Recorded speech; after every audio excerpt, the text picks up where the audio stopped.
नमस्कार दोस्तों, आज मैं बात करने जा रही हूँ एक ऐसे दौरे की जिसने देश की सियासत में एक नया भूचाल ला दिया।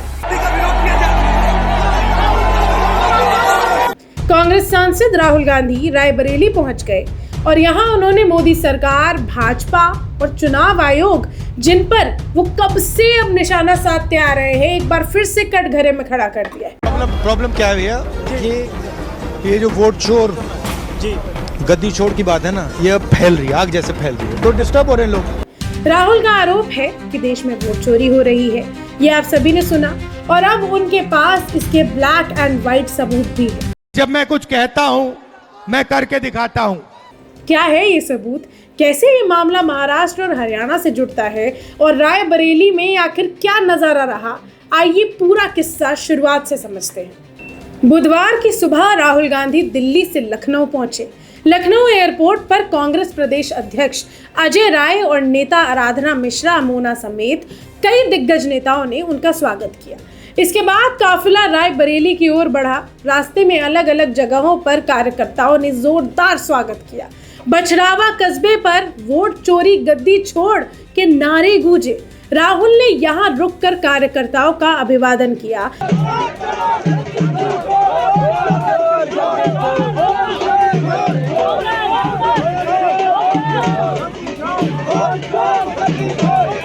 लेकिन ये शांत यात्रा नहीं थी। हरचंदपुर इलाके में भाजपा कार्यकर्ताओं और उत्तर प्रदेश सरकार के उद्यान राज्य मंत्री दिनेश प्रताप सिंह ने राहुल के खिलाफ मोर्चा खोल दिया। बैठे हुए हैं और यहाँ पर राहुल गांधी का विरोध किया जा रहा है।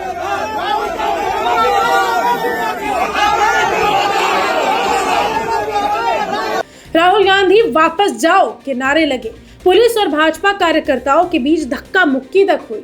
काफिला लगभग 5 मिनट रोका गया। सोचिए, एक तरफ राहुल गांधी का स्वागत, दूसरी तरफ उनका खुला विरोध।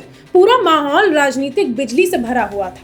राहुल ने बटोही रिजॉर्ट में बूथ स्तरीय कांग्रेस कार्यकर्ताओं को संबोधित भी किया। संबोधित करते हुए उन्होंने कहा कि पहले लोग कहते थे दाल में कुछ काला है, पर अब तो पूरी दाल ही काली है। उनका दावा है कि महाराष्ट्र और हरियाणा विधानसभा चुनावों में वोट चोरी के पक्के सबूत मिले हैं। कर्नाटक चुनाव में भी 1 लाख फर्जी वोटरों का मामला उन्होंने उठाया था। राहुल का कहना है कि इलेक्शन कमीशन आज तक जवाब नहीं दे पाया। उन्होंने कहा कि भाजपा सरकार चुनाव आयोग के जरिए लगातार वोट चोरी कर रही है।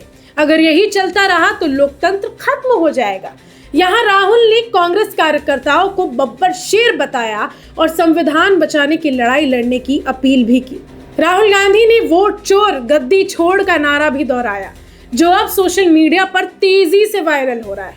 इसके बाद राहुल गांधी ने प्रजापति समाज सम्मेलन को संबोधित किया। यहाँ उन्होंने जाति जनगणना और ओबीसी आरक्षण का मुद्दा जोरदार तरीके से उठाया। राहुल ने कहा, देश में 90% आबादी ओबीसी, दलित और आदिवासी की है, लेकिन भाजपा आरएसएस नहीं चाहते कि ये आगे बढ़े। उन्होंने प्रधानमंत्री मोदी पर निशाना साधते हुए कहा कि मोदी जी खुद को ओबीसी बताते हैं, लेकिन जाति जनगणना पर चुप रहते हैं। राहुल ने बड़ा सवाल खड़ा किया। कॉर्पोरेट इंडिया की किसी भी बड़ी कंपनी की सीनियर मैनेजमेंट लिस्ट देख लीजिए, आपको एक भी ओबीसी नाम नहीं मिलेगा। न टाटा, न अंबानी, न अडानी। उनका आरोप है कि कॉर्पोरेट नौकरशाही और सरकारी तंत्र में 90% भारतीयों को पीछे छोड़ा जा रहा है। उन्होंने ये भी कहा कि हम चाहते हैं कि प्रजापति समाज का बच्चा भी अंबानी जैसा बिजनेसमैन बने। रास्ते में राहुल गांधी ने एक बच्ची लक्ष्मी से भी मुलाकात की, उसे टॉफी दी और बात की। ऐसे छोटे छोटे पल राहुल को लोगों से जोड़ते हैं और ये संदेश देते हैं कि वे जमीनी स्तर पर लोगों से संवाद रखना चाहते हैं। इससे पहले भी वो प्रोटोकॉल तोड़कर नाई की दुकान पर बाल कटवा चुके हैं। ये उनकी जमीन से जुड़ी छवि को और गहरा देती है। राहुल के भाषण और नारेबाजी के बाद सोशल मीडिया पर #वोट चोर गद्दी छोड़ और #रायबरेली ट्रेंड करने लगा। भाजपा की ओर से आरोप लगाया गया कि राहुल बिना सबूत के संस्थाओं को बदनाम कर रहे हैं। भाजपा प्रवक्ता आनंद दुबे ने पोस्टर विवाद पर कहा कि राहुल, अखिलेश और तेजस्वी चुनावी मौसम के रंग में बदलने वाले इच्छाधारी हिंदू हैं, लेकिन कांग्रेस समर्थक इसे लोकतंत्र बचाने की जंग बता रहे हैं। राहुल गांधी का ये दौरा सिर्फ रायबरेली तक सीमित नहीं रहा।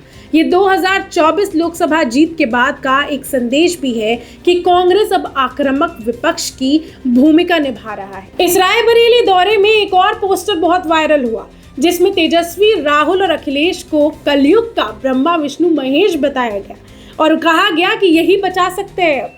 महाराष्ट्र, हरियाणा और आने वाले राज्यों के चुनाव में वे वोटर अधिकार, जाति जनगणना और कॉरपोरेट बनाम आम जन जैसे मुद्दों को हथियार बना रहे हैं। राहुल ने अपने भाषण का अंत जय भारत, जय हिंद, जय कांग्रेस के नारे से किया, लेकिन उनके सवाल अभी भी गूंज रहे हैं। क्या सच में वोट चोरी हो रही है? क्या चुनाव आयोग निष्पक्ष है? क्या 90% आबादी को कॉरपोरेट और राजनीति से दूर रखा जा रहा है? ये सवाल सिर्फ कांग्रेस के नहीं बल्कि पूरे देश की जनता के लिए बहुत अहम है, लोकतंत्र के लिए बहुत अहम है। कुछ समय से राहुल गांधी आक्रामक मोड पर है, तो अब देखना होगा कि भाजपा और चुनाव आयोग इस पर क्या जवाब देते हैं और आने वाले महाराष्ट्र, हरियाणा, बिहार चुनाव में मतदाता किस पर भरोसा जताता है। दोस्तों, आपको क्या लगता है, राहुल गांधी के ये आरोप कितने सही है? क्या ये महज राजनीति है या सच में लोकतंत्र खतरे में आ रहा है? अपनी राय हमें कमेंट्स में ज़रूर बताइए और अगर ये रिपोर्ट पसंद आई हो तो इस वीडियो को ज़्यादा से ज़्यादा लाइक कीजिए और शेयर करना ना भूलिए। जुड़े रहिए ऐसी ही और रिपोर्ट्स के लिए द पिलर लाइव के साथ। धन्यवाद।